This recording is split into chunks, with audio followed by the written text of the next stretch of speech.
I want to thank you. This is a real honor for me to be invited to speak to all of you. Let me just say that my connection to Cambridge College is huge. One is Century Bank, my bank, is I'm proud to say that we are the bank for Cambridge College. As well as I am probably one of the biggest fans, as I assume so many of you are too, of your president. President Jackson is just an inspiration to me as a woman and as a career woman. And I have to tell you that it's only been an honor to be associated with Cambridge College and with Debbie Jackson. I also am very fond of your chairman of the board, Derek Davis, who actually I serve on the Board of Overseers at BU with him, so I do know him as well. But one of my most memorable experiences of Cambridge College was in 2011, when my dad, who's now 89 years old and still comes to work every day, received a doctorate here of humane letters. And that was truly when I saw what Cambridge College was all about. Because up until that moment and attending that graduation, I really didn't know the culture here. And when I saw all these students getting their degree with their families with them, and whether they had children, they were married, their parents that could be, they were the first ones to receive a degree, it really was, it just hit me really strongly, the importance of this school. I also want to say on a very, very, very personal note that unfortunately my mother, who's 84 years old, has dementia. And the person who is her companion is a graduate of Cambridge College many, many years ago. And I have tears in my eyes about this woman because not only is she one of the smartest women, I'm talking about my mother's aide, Eunice, but she came over here, she's a single mom and put her kids through college, came here, got a degree, and I like to say maybe it was health sciences, and she is brilliant, this lady, and she owes a lot to Cambridge College to getting her off and running in her career. So the school really resonates large with me in what the type and quality of people that graduate from here. So I want to make tonight as interactive as possible. Please don't hesitate, interrupt me, ask questions, and I don't want to bore you, but I do think it would be interesting to all of you to learn a little bit about how I got into banking, and because I'm asked that a lot, and how it's been for me coming up in the ranks as a woman and especially as the boss's daughter, which has been a challenge. So as your provost said, my background was I started at BU, and when I went into BU, I avoided at all costs all finance classes. That was not my gig. And so I decided I wanted to be on the marketing and public relations side, and I graduated from the College of Communications. But in hindsight, that wasn't the smartest thing for me. I graduated in 1983, so you can figure that one out, and without hesitation, I decided I've got to go into the family business. Now, I'm 54 years old. The bank's been around 46 years. So when I sat around the dinner table, when I was this high, all we talked about was the bank and business. So this was clearly something I was surrounded by as a little tot. But after graduating college in communications, my dad said, well, why don't you come into the bank and we'll put you in the marketing department. That was my major, right? Marketing and communications. So I assisted with the advertising and public relations. And at this time, and this was in the 80s, so we were a smaller bank, much, much smaller, didn't have as many locations and wasn't doing much advertising, but trying to build our brand. So then at age 24, my life changed a little bit. I got married and continued working, but then I got pregnant at age 26. And I had all good intentions of coming back into the business, but realized that staying at home was really where I wanted to be. So I stayed at home, and I had 2 children, and proud of that I stayed at home. But I ventured back into the bank because after my youngest was 10, and I'd cleaned enough closets and done enough carpool lines, I said, I really want to get back into working again. So came back to the bank. It'll be almost 16 years ago. And at that time when I came back to the bank, 16 years ago, banking had catapulted into a whole different level, right? I had to learn all new products, all new services the bank offered, all new regulation. So I wasn't going to be stuck in the executive offices. I wanted to be really on the lobby floor and learn right from the ground up. So I was the person sitting at the desk opening the accounts, getting to know my customer base, learning how to sell. And that was really key. I had to learn the computers, and it was the best education I could have ever had.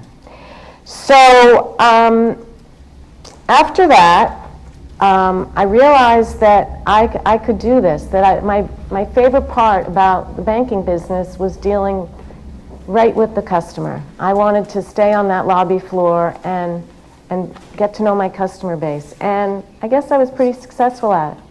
They had great trust in the fact that I was a family member that they were dealing with. And I learned more and more that I knew what made people switch banks, because it's difficult to switch banks. It's a process, and people are so busy. It's the last thing they want to do, even if they hate their bank, right? It's like, oh, I'll just put up with, all right, I don't mean to start throwing names out, but I'll do this every once in a while. But say the customer that's at Bank of America, all right? I bet you, I'm going to guess right now, at least 60% of you are banking at Bank of America. Now, you might not like it. Matter of fact, can I take a little poll? How many of you are banking at Bank of America? Do you think I'm about right? Maybe a little more. Is it about 70% maybe? Okay. Now you can be honest with me. Do you like banking with Bank of America? You do? Okay. Tell me what you like about them. They're responsive. Their online banking is flawless. They're everywhere. In the old days when I had to deposit a check from a customer, make sure it passed or cleared, I could go almost anywhere in New England and deposit a check. Now we do it online, so it's not a problem. But they've always been responsive to my needs. Well, I'm thrilled. Listen, I have to say this, though, of the people that walk in the door or I go to visit, that's not usually the case. My wife hates. Okay. So at least I get 50% of your household. But in any case, so it's a hard switch, and I get that. So I had to work that much harder to convince people we can do so much better, because the bank is about service and about personal connection. And so my role really is to make people understand that there is a better bank out there for you. And especially being family run and family controlled, people like the fact that if they need to, they can speak to someone who really cares about the success of the institution. And that's certainly me and my brother and my father. So currently, fast forward a little bit, I sit on the bank board and I sit on all the committees. So I'm a decision maker along with my father and my brother. We are the largest, I think the provost might have said this, but the largest family controlled bank in New England, and we are one of under a dozen in the country that are set up and run by a family. My brother, my father, and I have become the faces of the institution. We do a lot of marketing, not on TV, but on the radio and in print.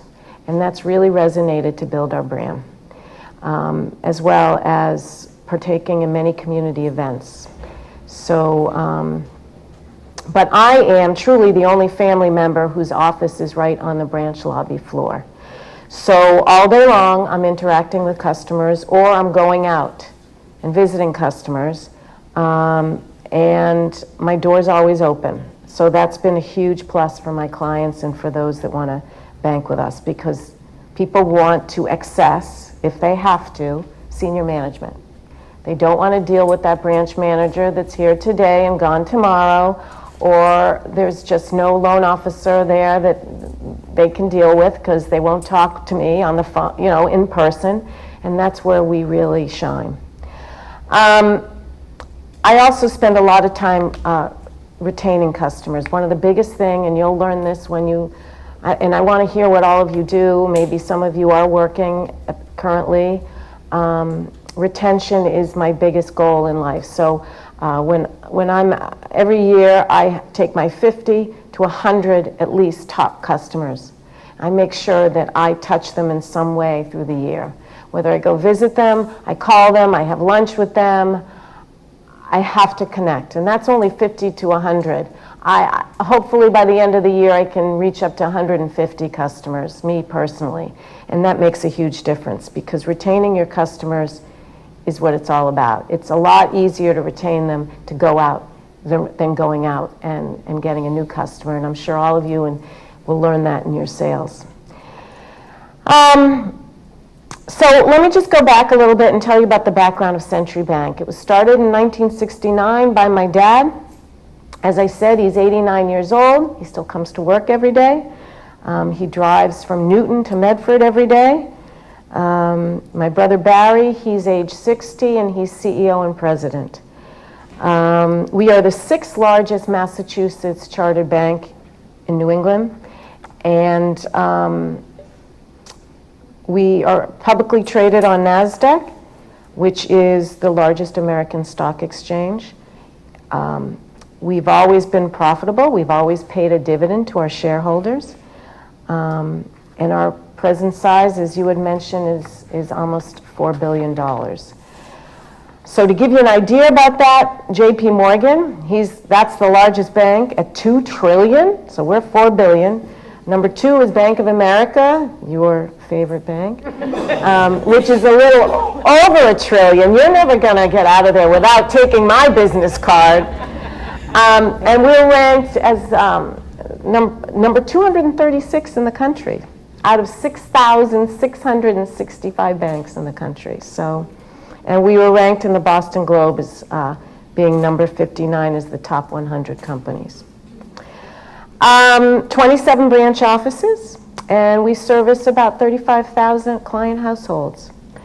Our customer base is the consumer market, commercial lending business as well to small and medium-sized businesses, our not-for-profit clients like Cambridge College, and primarily those not-for-profits are in education and healthcare.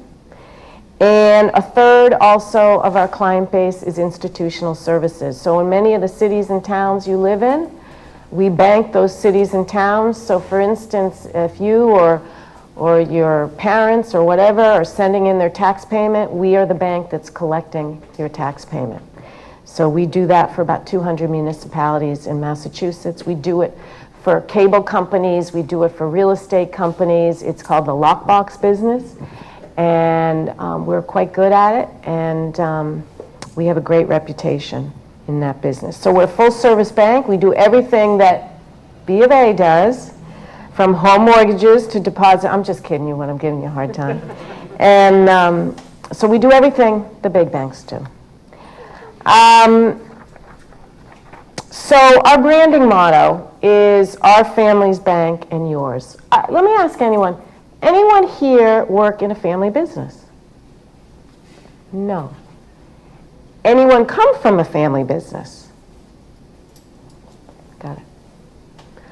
And that's a separate discussion. One day I'd love to hear why some of you might not want to work in a family business, or never been asked, or never came to your head. But in any case, I can give you my thoughts on that. But so we're all about people to people. I talked about that, the service and being, and one of the most important things right now in banking is having a very sophisticated automated platform, right?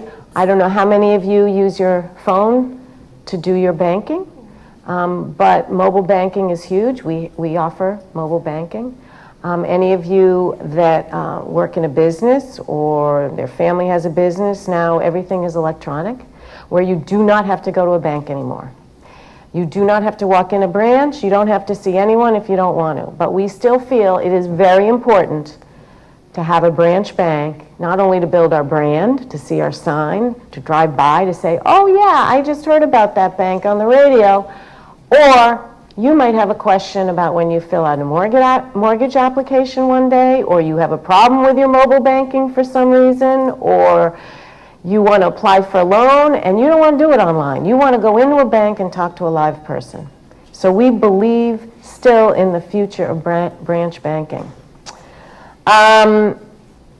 We have 440 employees. Many of our employees have been with the company on average 25 years or above. They realized the value of working in a family business. I don't know all 440 employees, but I certainly know anyone on the branch floor of all 27 offices. I've gone to visit them, which is really important. I have to say that any of our employees, they have a medical issue and they need some help, and they need maybe contacting, they're not getting the right medical care and they need a doctor. We're going to try to help them find a doctor. So we care about our employees, and that's really worked for us. The future of the bank, well, I have 2 children, I was saying earlier, but I have one in the art world. I don't know, I don't think she's, unless we start collecting art on our walls in the banks, I don't think she's interested, but I say never say never. And my son is in the real estate world. He was in investment banking, now he's investing in real estate with pension funds for a large company. So I never say never. However, my brother Barry has 3 boys. They're all quite smart, many of them quite analytical. Not that you have to have that when you go into banking, but it helps. So we'll see. Well, how does it work being in a family business? Well, all I can tell you is my brother and I have, and this is no baloney, I mean this, we have an incredible relationship as siblings. There's a lot of respect between the 2 of us. And almost every night before I head home, I touch base with my brother and vice versa. My brother Barry's office is in headquarters, which is in Medford. I hang my hat in Newton because I cover a lot of the territory west of Boston. So I cover our Brookline, Newton, Wellesley, Weston, going West Market.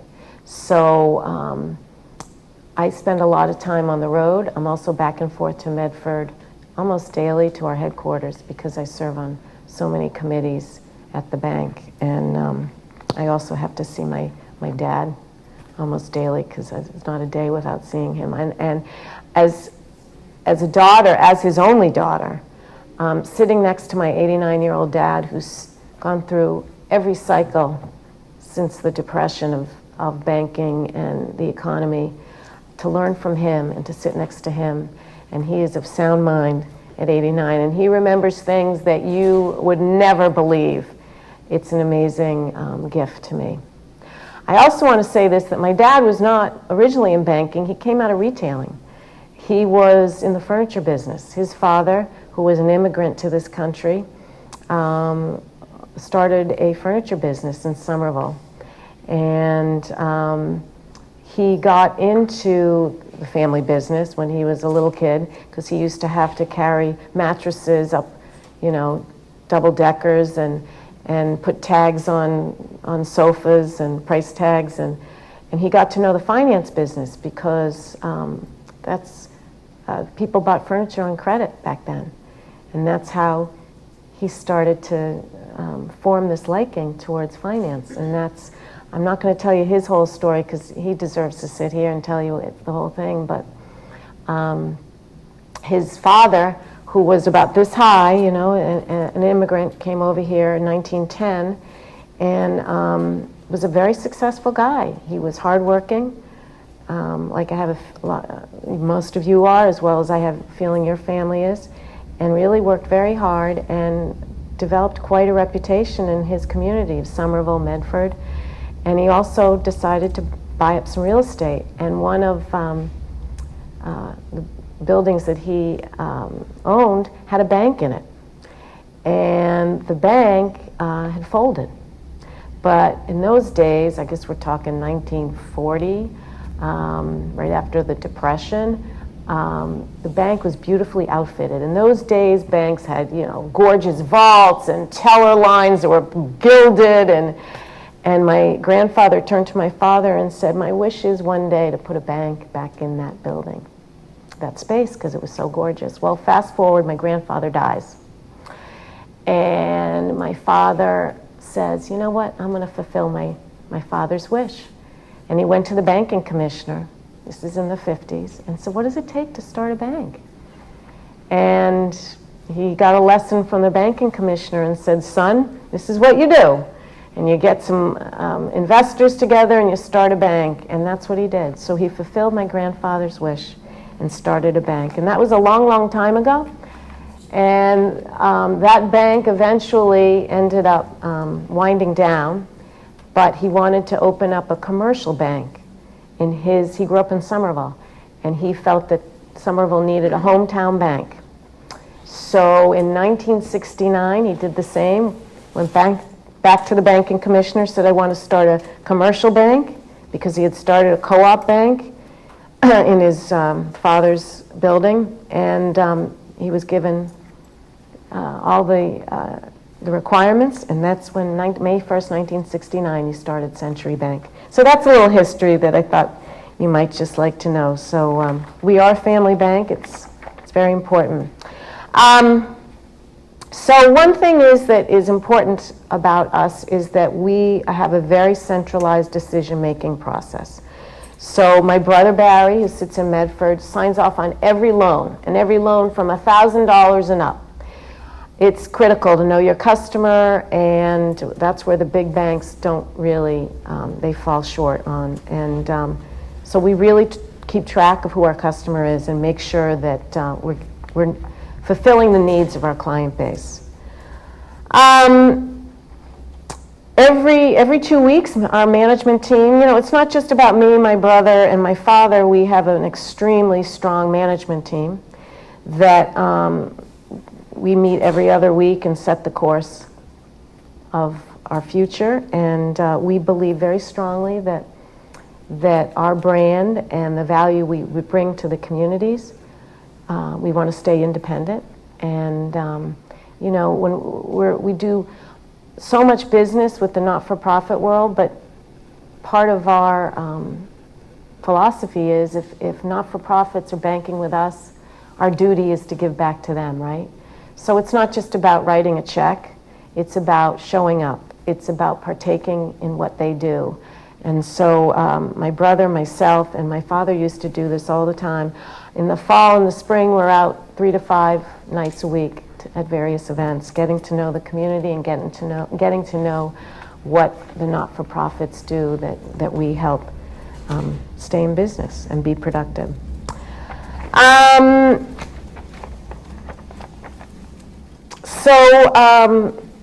I'm just trying to go through this as quickly as possible because I do want this to be interactive, and I also want to say that the one budget item that we go over on every year is our philanthropic donations. So that's something I'm very proud of.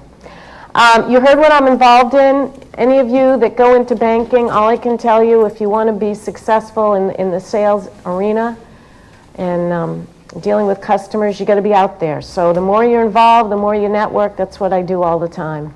And my involvement in many of the community events, whether it's Newton Wellesley Hospital, the Chamber, I love it. I love what I do. I get to know everyone in the communities that I serve, and it's critical. I did go to banking school recently, so I give you all credit that are juggling jobs and work and education. I partaked in a 3-year banking school which is given by the American Bankers Association. It's an accreditation. It's their highest level. And for 3 weeks, that's not much, but over 3 summers, I went to Wharton and studied, and you talk about capstone projects. I had to write a 40-page capstone project. It took me over the edge. I am telling you, going back to school was so tough for me. But, and I was in classes from 9 in the morning to 6 at night, and I said, oh my gosh, get me back to work. But I loved it, and I learned so much, and my hat's off to all of you juggling a job and work and family and education. It's not easy. One thing I do want to say to you, though, that those that aren't yet in the working world, and I don't know, how many are working and learning at the same, here at Cambridge College? How many? Most of you.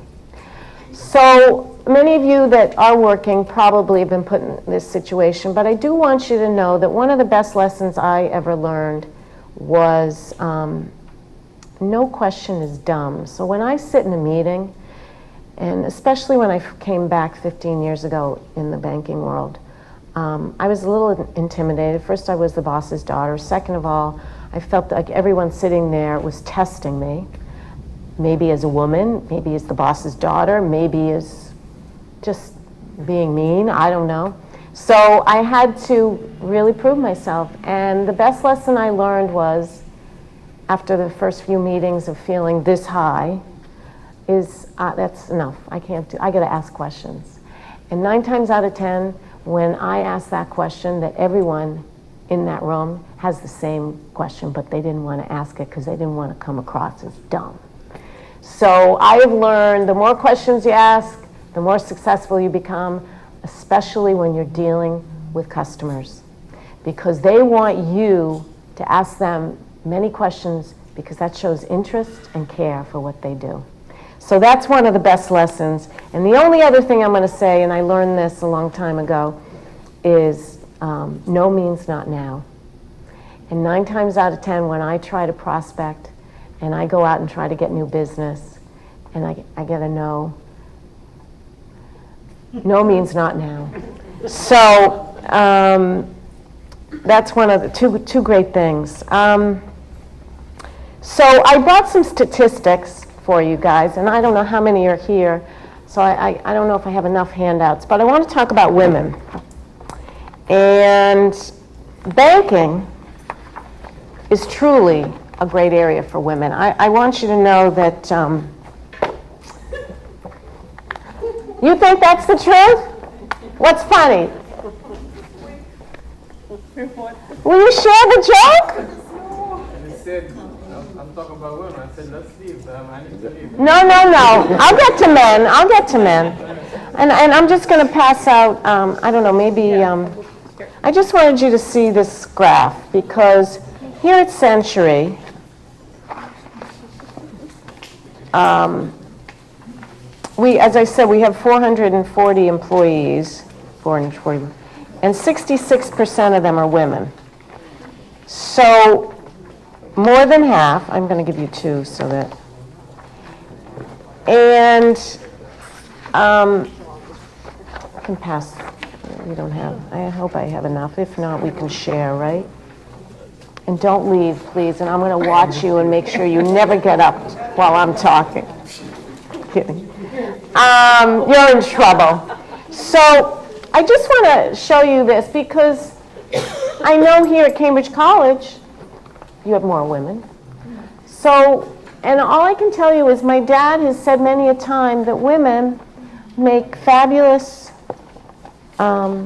business development officers. I don't know why. It's just, we have a different style, and I think that's just important to know as you consider thinking about what you're going to do, and maybe you want to make a change in careers. But women do advance up the ranks in banking, so it's a great industry to be in. Also on our bank board, 20% of the women on the board are, 20% of the people on the board are women. So, and we need to make more and more companies aware of that, public companies, to put more women on. I know that my brother Barry, he's a feminist. He's married to a doctor. He thinks women are much better, so that's always fun. And my father, you know, being from a different generation, has always looked to women to come up the ranks. So this industry does have great potential. Now, I also want to show you this, talk about women, and I share this because this was too fun for me. I was in San Francisco in August. And I show this picture all the time, but I bumped into, well, maybe I'm better off just sort of showing it like this. I don't know. And does anyone know who that is?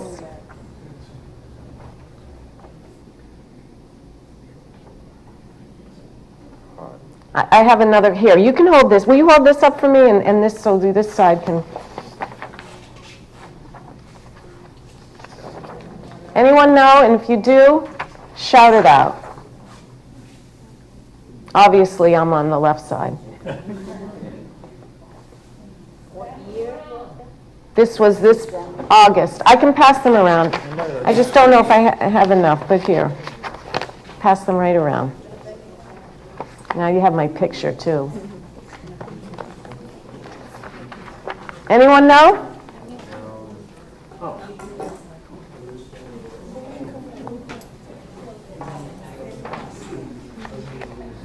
All right, well, anyway,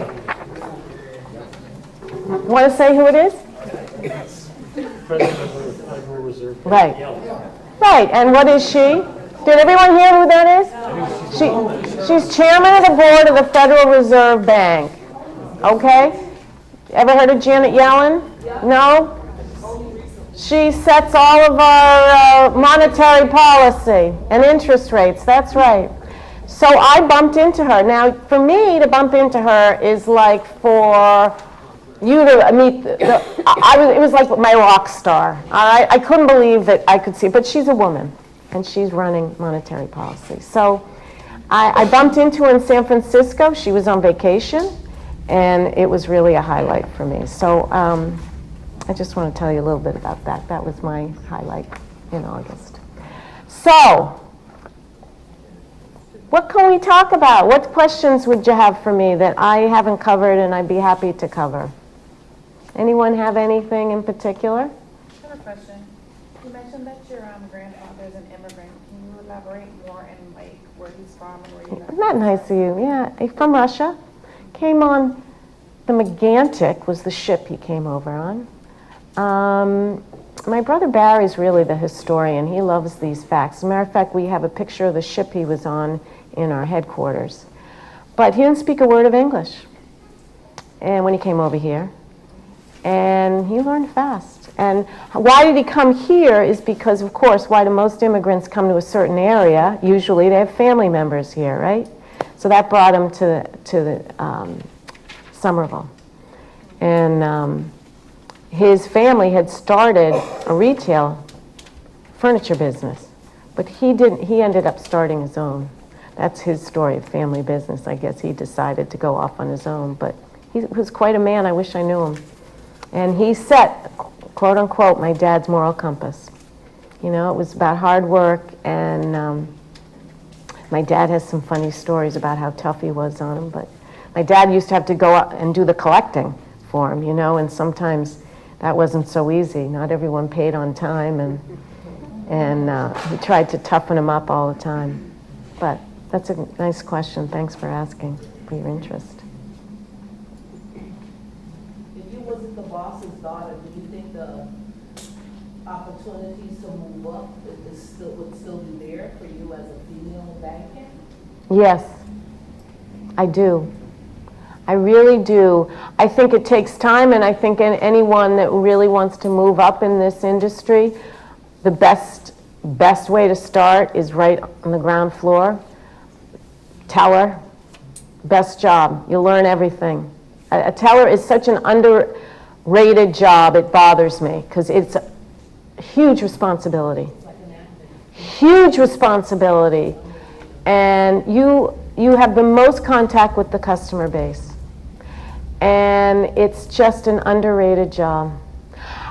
Unfortunately now, believe it or not, it's very tough for us to find tellers in this day and age. Because we do require cash handling experience. Most people, right? Right, that's a good answer. It's just, and you know, unemployment now is at its lowest.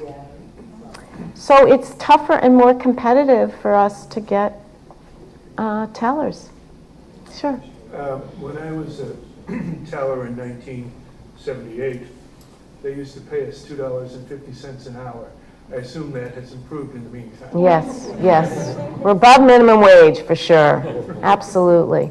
But you know, it's a competitive world out there, and you know, I think people can work in supermarkets now, and they're paying pretty well, and so it's unfortunate to me because people diss tellers, and it's such a great way of starting in banking, and we find, I think, many kids, I'm not generalizing, but those that have applied for the job, they come in as a teller, but they quickly decide that's not what they want to do. They want to move up right away. And so we're dealing with trying to maybe change the teller to a banker. And that will make them stay more in that role for a longer time. You know, they don't get promoted within a certain they're out of there. And it takes a lot to train a teller. There's a lot to it. We went to school for a week. Right. Well, not anymore. It's a much bigger training process. And you know, now banking has so many more regulations, and no matter what area in banking, IT, accounting, loans, we all have to go through training yearly of all the new regs and rules, and we are just highly regulated. It is a very compliant industry. How diverse is, Oh, that's so nice. how diverse is your bank? And out of the 290 women, what's the percentage of women of color? You know what? I'll find out for you. Before you leave, I'm not sure, I can't answer that right off the top of my head, but that's a good HR statistic, and I'll get that for you. All right? So many of us, you know, our goal is to start our own business. What sets your bank apart from the big banks on helping startup companies or new businesses? I think the best answer to that is we're going to sit down with the principals that are starting the new business. We're going to analyze your plan. What's your plan? What do you want to do? How are you going to do it? What do you need from us? And is it feasible? Because one thing that we don't want our customers to do is get over their head. Doesn't make sense. So I think you can consider us advisors as well as your banker. And, you know, banking is so competitive now that we see banks, other banks, our competitors doing things that we would never do because it makes no sense. Yeah. And I think that's the beauty of the value that the family-run business brings to this, because it's our reputation standing behind the bank, our family name, and therefore we don't want someone to get over their head. So if it's a new business, great. How are you going to finance it? Great. Let's see what your options are, right? There's this SBA, Small Business Association. There's many programs out there. But let's make sure that you can afford it, because when we make a loan, we have to see how is this person going to pay it back, right? And you know, people put their houses up, they do all kinds of things, and maybe it doesn't make sense, maybe it does, but so planning is important, and we love to sit down with new businesses or new ideas and see how we can help them. There's ways. Yep. Go ahead. I have 4 questions. Go ahead. First question is, the students that are in this sitting right here in a selling class, sales strategies for selling class. And the program, the course is all about Socratic selling, asking questions, and you mentioned that. My question to you is, when a potential customer comes in, how do you proceed with a sales, as I call it, a sales interview? What do you do? What's the first thing your people do when they're looking at a potential customer? What do they say? First of all, etiquette is number one, meaning welcoming them in a way, not staying seated in their chair, getting up, greeting them, shaking hands, eye contact. Etiquette is key. That respect right away sets the tone. Also, getting to know them. The one thing that I think is the biggest turnoff is if you start pouring all kinds of product information down someone's throat, Starting first to get to know them and why they've come in, right? And what are they interested in? So you've got to be gentle.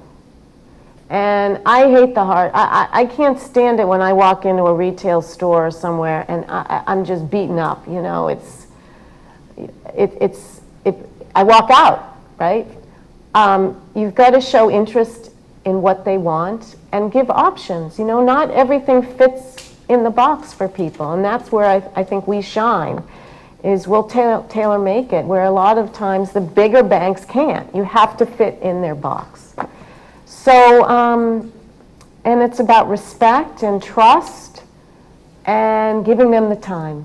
You don't want to be the phone ringing and pick up the phone. You want to, all attention has to be on that person.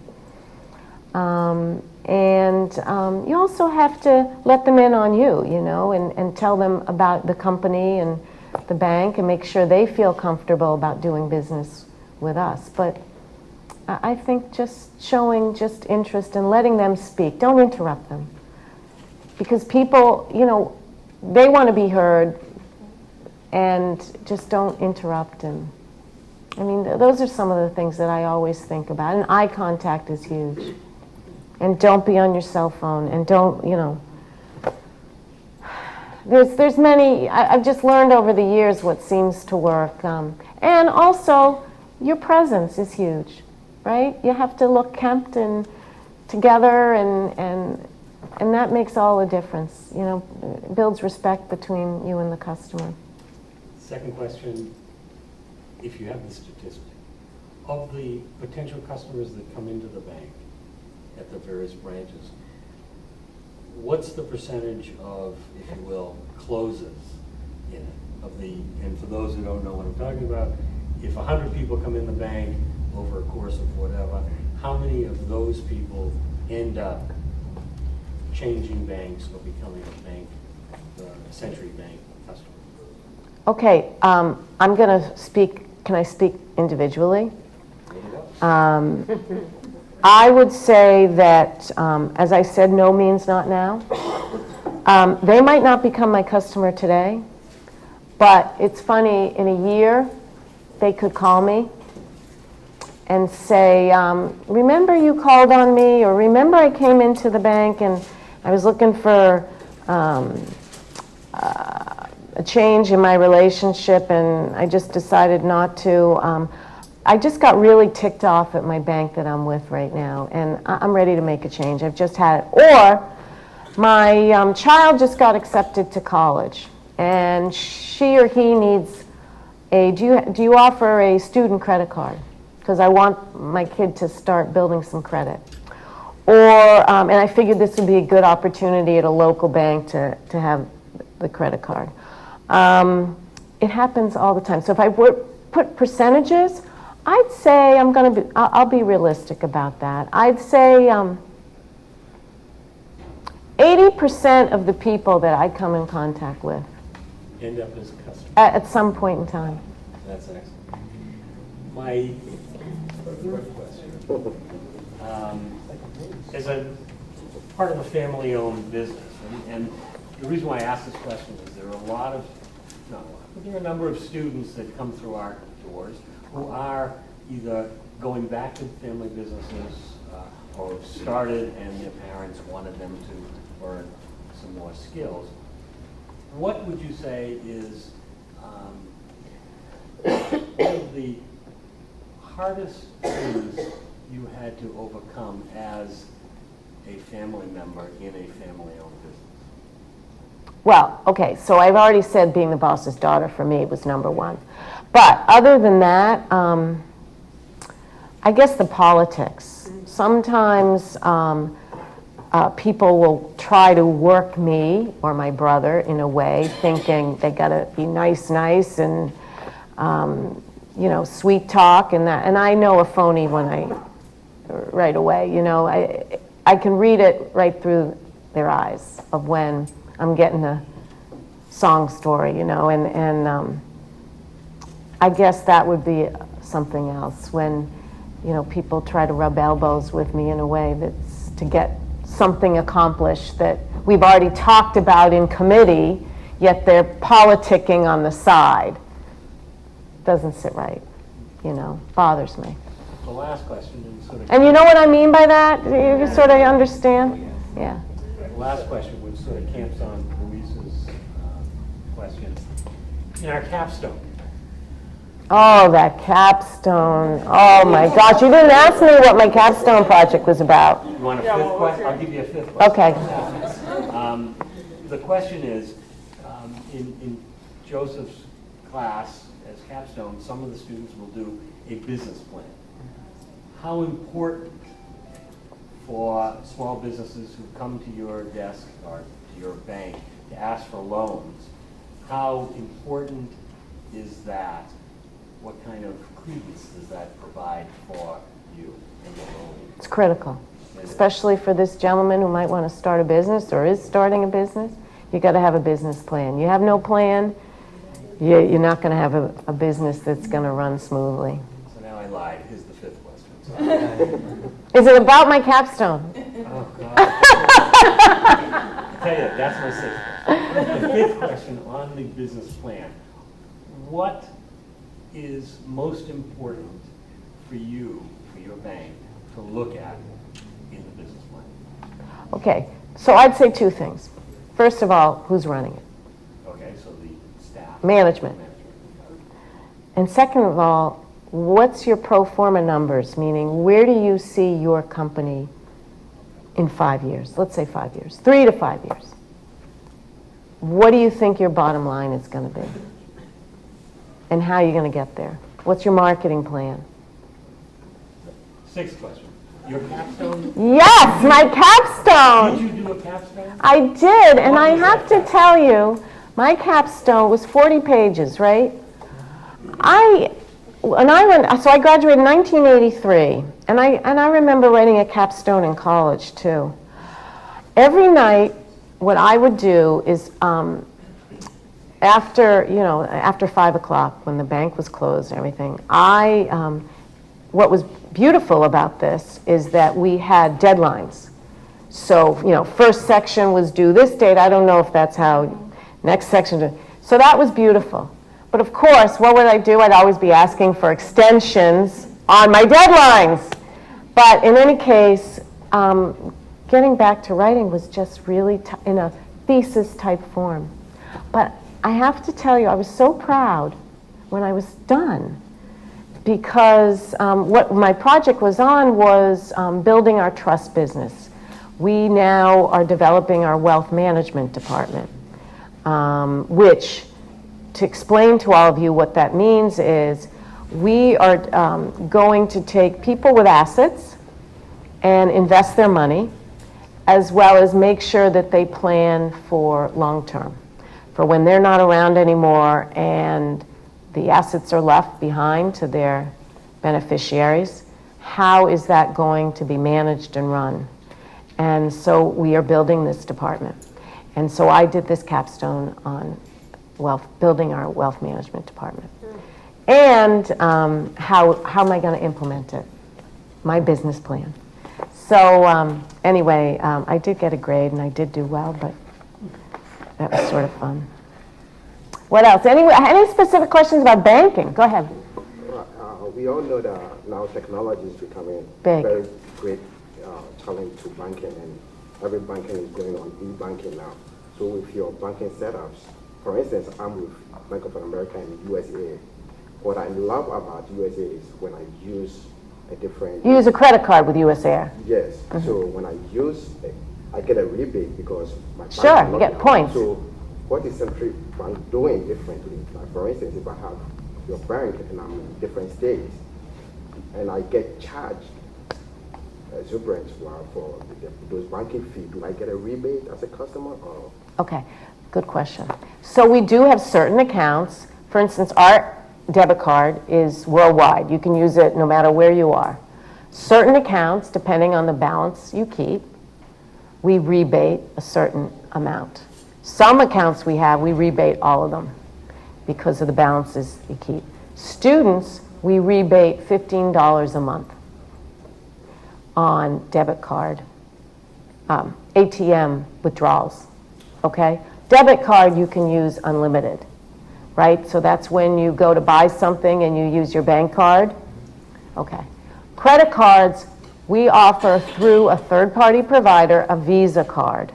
There are points that you get depending on the number of how much you rack up on your credit card. You get points which you can use towards travel, cash.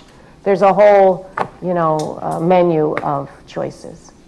But on our ATM cards, so if you're in Chicago and you use our bank's ATM card, debit card, to get cash out of an ATM machine, we will rebate up to $15 as a student of Cambridge College.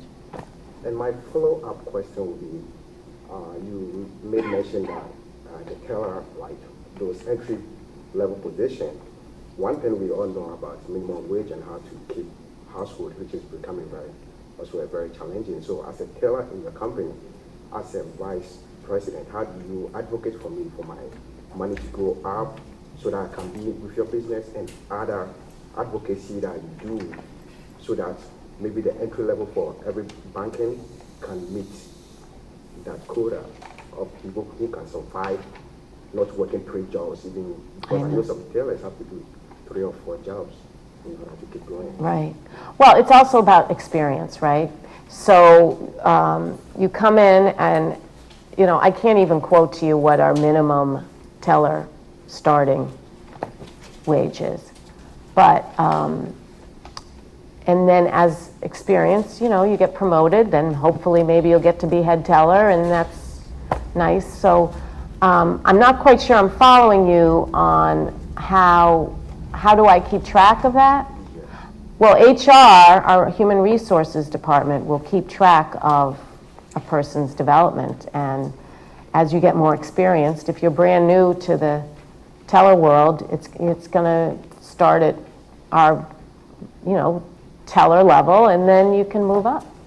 But starting in as a teller, I'll tell you, it provides a lot of great advancement in banking because you understand debits and credits and how the money flow goes. So you can really enter any department in banking starting as a teller because you've had experience like that. So I have a couple more questions and then... Yeah, I can't believe I'm sorry. Boy, oh boy. So Linda, first of all, I love listening to the Century Bank radio spots. Oh, thank you. Because they remind me a lot of our institution, Cambridge College, in the sense that you present personalized attention and you try to provide personalized learning. How successful you've got 27 branches, so you're big, but you're not big, right? How important is that intimacy and kind of image that you've created in terms of customer relations management, in terms of making, because the ad tag is like once you're a Century Bank person, you're a Century Bank for life, right? So what was the strategy marketing-wise that you decided to play your small card in such a way that it was personal and that became a piece of your branding right now? Well, as I said, banking is so competitive, right? So how do we set ourselves apart? The family piece and the fact that we believe truly on getting to know our client base, because that's how all the big banks got into trouble, when they lost track of who their client was, right? So, listen, as we get bigger, you know, on my business card is my cell phone and my email address, and I do get emails all weekend long from customers sometimes that forget that it's the weekend, and that I mean, I'm always on my emails, so I'm responding back to customers 24/7 almost. Sometimes I do get a few phone calls and odd hours, but it's key, right? I guess once we start getting too big, where we do lose sight, I mean, I travel around as much as I can to many of our offices, and the key people, the branch managers know, listen, I really like you to meet this person, or really like you to meet that person. I go on calls with them all the time, like Barry does, my brother, and my father used to do it all the time, but doesn't do it as much. But smallness still counts, right? It does. And that connection to a family member is really huge. I just want to say one thing before you leave. I'm going to leave this in the back. There was recently an article about me being the boss's daughter, so I want you all to read that. But I just have to say, I'm grateful for you all to be here. I hope I didn't put any of you to sleep. And that one gentleman's still here, so I'm grateful that you didn't bag out. And I didn't focus too much on women, did I? All right, all right. But it's a pleasure, and I believe in Cambridge College for just a great education, and it's a great institution. And I respect all of you for going forward with this, with being here and moving yourselves forward in the best direction. So if any of you have any questions about banking in the future, my card is over there. There's little gift bags back there. And don't hesitate to reach out to me. All right?